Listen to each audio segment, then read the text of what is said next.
The vast majority of failure is going to come from not paying attention to this core foundational component of all real estate leadership training.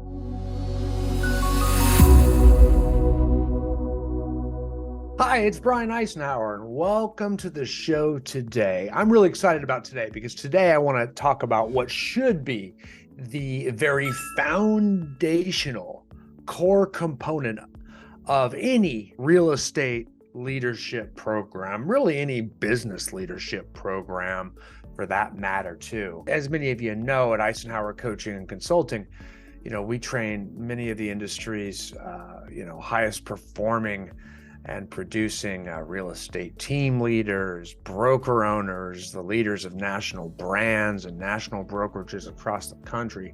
We provide a lot of their training systems and coach a lot of them, consult a lot of their leadership and how to implement them and how to train them and how to really improve agent, both recruiting and retention at some of the highest levels. And so we train a lot of these guys and coach a lot of these guys basically. And I can tell you, where leaders go wrong, those guys, the example, the high end versus those that fail. And, over, my 35 years in the real estate industry, I've watched many leaders fail and fizzle out and burn out and not endure or whatnot. And they fail for all different types of reasons. And I can tell you what we're going to talk about today is usually the result of the majority of them. I think the most failure in real estate leadership, in your real estate career, the vast majority of failure is going to come from not paying attention to this core foundational component of all real estate leadership training. And so we got to always check your foundation. And that's the key. You got to have a foundation. Oftentimes we want to get into it. Okay, how do we recruit? How do we retain? How do we train? How do we set up onboarding systems? What I mean is we get into the tactical aspect of things, okay? So we're basically in there saying, all right, this is what we're going to do. We're going to do all these things. We're going to push all these buttons. Well, we don't atone, you can get in there and actually attend to where the real problem is, which is actually preventative. Isn't it always preventative? We always want quick fixes. We always, I want to fix this. Once I do this, it'll solve everything. And, just popping in little widgets where generally speaking, the problem is a little bit more systemic. It happened a lot earlier in time because of something very foundational that was out of place. Those are the big problems that are the hardest to fix. And with leaders, and this is always the biggest one here, okay? And it's not attending to their overall leadership foundation, okay? I have found that the worst decisions that leaders make are generally tuned or generally due to the fact that they do not have a solid foundation in their life. And they make very rash, reactive decisions based on emotion that resulted from something that didn't have to do with their business or their career. It came from some other element of life. Those other elements of life, I've seen the problems range from alcohol, drugs, workaholics, divorce, personal problems, lack of spirituality problems, lack of accountability. Terrible health has been a big one. Bad fitness, bad diet. That crashes many leaders. I cannot tell you how many have gotten out because of that. Problems with family has caused a lot of leadership failure. It's this lack of balance. We go too far one way or the other in this quest to get places in a hurry. That's the big fizzle. I want to get there. So they just leverage everything, but all their personal lives, they're churning through relationships, their health is up and down. It's always this big struggle. I'm off, I'm on, I'm off, I'm on.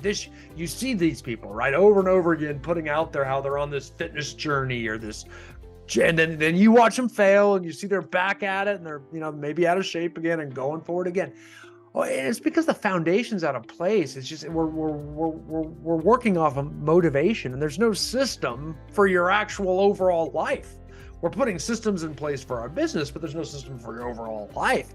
You know what I mean? You just got all these balls you got to keep in the air, and it seems like too much, and it isn't easy. There's no doubt about it. I mean, I've always got one little ball that's out of whack that I need to keep up. There's always something lagging behind, but I'm trying, and generally speaking, if you can keep keep yourself very balanced in all those different aspects of your life, it'll help keep the whole system up, because otherwise it's kind of like a three-legged chair, you know what I mean? Like, it's just not balanced. That one leg is a little bit short. So it's always like being, it's like, so you're never comfortable. There are a few little positions you can move in that will start to get your leg sore, your back sore, your butt sore, trying to hold that leg in that position, but it's just not comfortable. Then you go to a new position, you got to stay there and back and forth, never comfortable, never solid, always trying to adjust, always this nagging issue. And that's what'll end up happening. And I see it all the time. People quit the job, they quit growing. That's the biggest. It's just so few people are able to keep growing in real estate. It's just so rare to see people. Usually they start making excuses and justifications, start flipping a couple houses a year and only handle the sales that come to them, or start focusing more on just growing passive income and not selling anymore, or just trying, you know what I mean? Like trying to get into leadership, but they don't have enough income yet, or trying to, all these different ways that people react and jump, or just move to a different brokerage, or move to a different team, or try to join a team. And you'll just see all these lateral moves moving around. And oftentimes, I see these people, I know these people, and it's amazing how much it has nothing to do with work. They're just looking for a change in their life because other areas. So much extra work is associated with all these lateral moves. I mean, you got to get new cards, you got to get new signs, you got to tell everybody there's all this moving around, meet new people, lots more lunches, all this activity, all this busy work that distracts you from the real problem. Like, I'm not making any money, or I'm not succeeding, or I'm going through a divorce.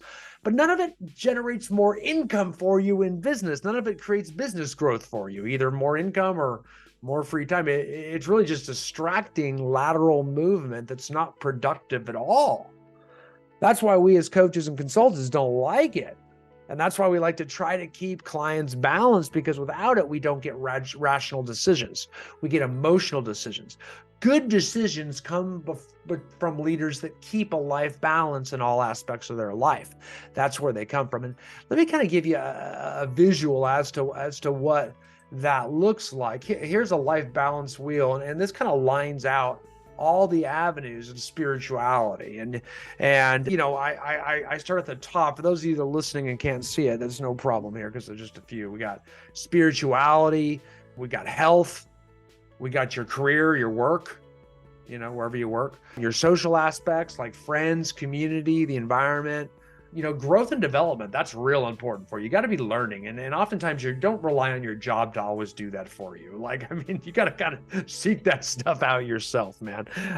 So, a lot of that, growing in your, going to seminars, conferences, taking training courses, working on motivation, welcome on self-improvement, trying to get better in all your aspects. This whole conversation basically is development, right? Recreation, doing stuff you like, hobbies, fun, sports, family, fitness, family, your parents, your extended family, your kids, life planning. Do you have retirement set up, goals, all those types of things? All of these things need to be done for you to feel balanced and calm. Otherwise, without planning and goals and knowing where you're going, you just react. And we have all these rational, what I call warrior decisions, not chief decisions. In real estate, there's so many good warriors, guys that can generate sales like crazy. They're just not good chiefs, not good at being leaders. They put that stuff off. Oh, I want the money right now. I'll go generate a sale or get a listing or whatever.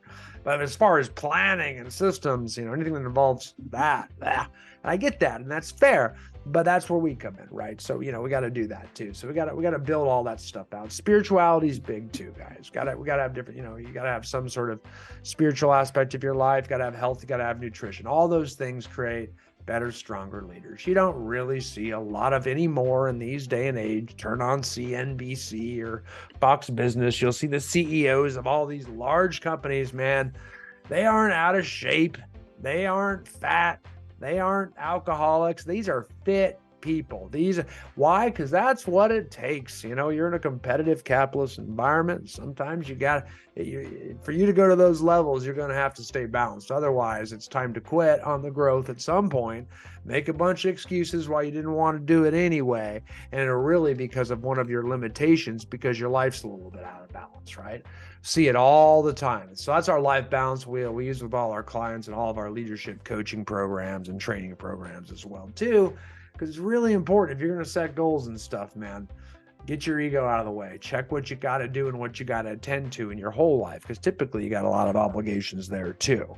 So it's very important we attend to them, right? And that's why we're always checking our foundation, right? And I tend to do that with somebody. Like anytime you're considering one of these big moves, we always got our justifications, because sometimes it's just fun to move, man. Grass is greener, and if things, especially during tough times, during tough markets, tough seasons, low inventory, high interest rate, you name it, whatever, slow sales, you'll see a lot of lateral movement that time. And it's what they really need to be doing, of course, is like trying to generate more income through it. But typically we look for other things to do to keep us occupied that doesn't generate income. And then we're letting down all those other aspects, family, kids, everything starts to get out of work. Then you got to work more later. Then you blame the family, and then you blame the kids, and the kids blame you.